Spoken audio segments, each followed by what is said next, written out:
देश आपकी जानकारी के लिए बता दूं, भारत उन चंद देशों में है जहां आजादी के बाद पहले दिन से यूनिवर्सल वोटिंग का राइट है कि गरीब से गरीब आदमी भी, अनपढ़ हो, पढ़ा लिखा हो, किसी वर्ग का हो, किसी जाति किसी धर्म का हो, उसको वोट देने का अधिकार है। अमेरिका जैसे देश में अधिकार मिलने में 10 को लग गए। इस देश में यह अधिकार रहा है और बाबा साहब ने कहा कि मैं लोगों को हथियार नहीं, उनको वोट का अधिकार दे रहा हूं और वो वोट के अधिकार से ही पूरी व्यवस्था बनती चलती है।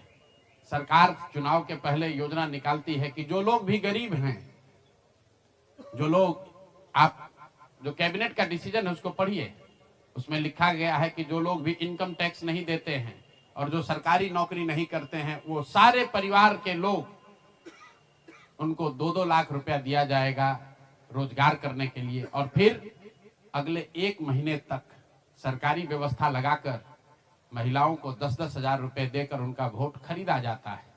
उनके पीछे सरकार की व्यवस्था लगती है, वो पैसा लेकर बदल ना जाए।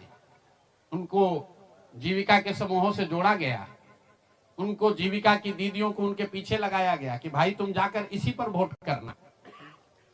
ये हुआ है तब आपको ये प्रचंड बहुमत दिख रहा है। कल गांधी मैदान में लोग शपथ ले रहे हैं, शुचिता की शपथ ले रहे हो। हम लोग नीतीश कुमार को ईमानदार व्यक्ति मानते हैं, मैं व्यक्तिगत तौर पर उनसे जुड़ा रहा हूं, व्यक्तिगत तौर पर ईमानदार। लेकिन ये ईमानदारी की कौन सी परिभाषा है? सिर्फ कॉन्ट्रैक्टर से और ट्रांसफर पोस्टिंग में पैसा लेना ही बेईमानी नहीं है। संविधान में जो बात लिखी गई है उसकी अवहेलना भी बेईमानी है। और ये सिर्फ बिहार का मसला नहीं है। मैं आपके जरिए पूरे देश के लोगों को ये बताना चाहता हूं, ये बिहार के चुनाव के परिणाम, आप इसको गंभीरता से लीजिए। ये जनसुराज का मामला नहीं है।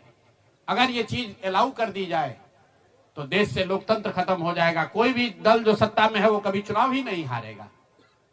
किसी भी सरकार के लिए 15, 20, 30 हजार करोड़ रुपया कहीं से कर्ज लेकर भी लोगों से को बांटने में कोई दिक्कत नहीं, कोई कर सकता है। आप देखिए बिहार सरकार के पास पैसा नहीं था, कंटीजेंसी फंड से पैसा डाइवर्ट करके, वर्ल्ड बैंक का पैसा जो दूसरे काम के लिए था उसको डाइवर्ट करके ये वोट खरीदा गया है।